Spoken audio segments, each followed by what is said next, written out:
ಓರ್ವ ವ್ಯಕ್ತಿ ಅಶ್ರಫ್ ಮುತ್ತೂರು, ದಯವಿಟ್ಟು ಬನ್ನಿ ಸರ್. ಕುಪ್ಪೆ ಪದವು ಮತ್ತು ಮುತ್ತೂರು ಈ ಎರಡು ಭಾಗದಲ್ಲಿ ಬಹಳಷ್ಟು ಚರ್ಚೆಗೆ ಗ್ರಾಸವಾದ ವ್ಯಕ್ತಿ ಈ ಅಶ್ರಫ್.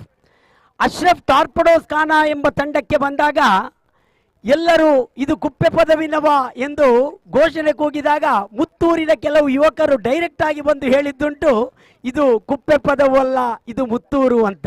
ಯಾಕಂದರೆ ಆ ಹೇಳಲು ಕಾರಣವೂ ಇದೆ. ಓರ್ವ ವ್ಯಕ್ತಿ ಏನಾದರೂ ಒಂದು ಸ್ಥಾನಮಾನ ಇಟ್ಟುಕೊಂಡು ಒಂದು ಸಾಧನೆ ಮಾಡಿದಾಗ ಅದು ಹೆಸರು ಸೂಚಿಸುವುದು ಆ ಊರಿನ ಗೌರವಕ್ಕೆ ಒಂದು ತಾತ್ಕಾಲಿಕವಾಗಿದೆ. ಇದು ಈ ವ್ಯಕ್ತಿ ಒಂದಲ್ಲ ಒಂದು ಸಾಧನೆ ಮಾಡುತ್ತಾನೆ ಎಂಬುದನ್ನು ನಾವು ಮೊದಲಿಂದವೇ ನೋಡ್ತಾ ಬಂದಿದ್ವಿ. ಆದರೆ ಮೊನ್ನೆಯ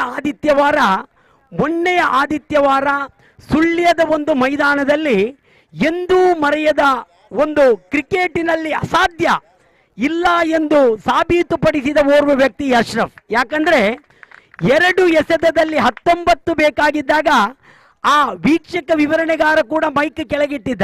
ನೋಡುವ ಅರ್ಧದಷ್ಟು ಜನ ಆ ಮೈದಾನ ಬಿಟ್ಟು ಹೋಗಿ ಆಗಿತ್ತು, ಇಲ್ಲ ಆಗುವುದಿಲ್ಲ ಅಂತ.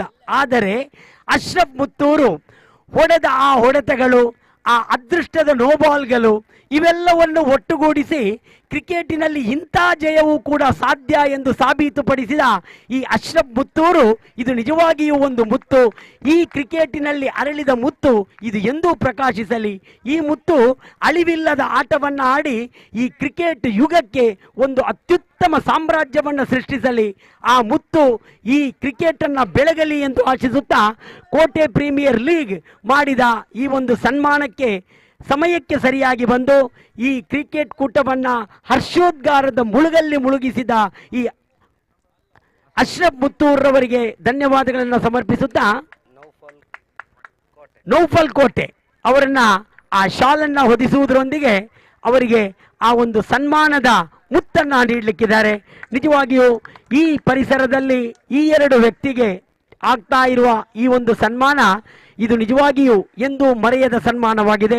ಅಶ್ರಫ್, ನಿಮ್ಮ ಕ್ರಿಕೆಟ್ ಇನ್ನಷ್ಟು ಬೆಳಗಲಿ, ಆ ಕ್ರಿಕೆಟಿನಿಂದ ಇನ್ನಷ್ಟು ಸಾಮರಸ್ಯ ಸಹಬಾಳ್ವೆ ಉಂಟಾಗಲಿ ಎಂದು ಆಶಿಸುತ್ತಾ ಆ ಭಗವಂತ ನಿಮ್ಮನ್ನು ಹರಸಲಿ ಎಂದು ಹೇಳುತ್ತಾ ಸನ್ಮಾನ ಸ್ವೀಕರಿಸಿದ ನಿಮಗೆ ಮತ್ತೊಮ್ಮೆ ಧನ್ಯವಾದಗಳನ್ನು ಸಮರ್ಪಿಸ್ತಾ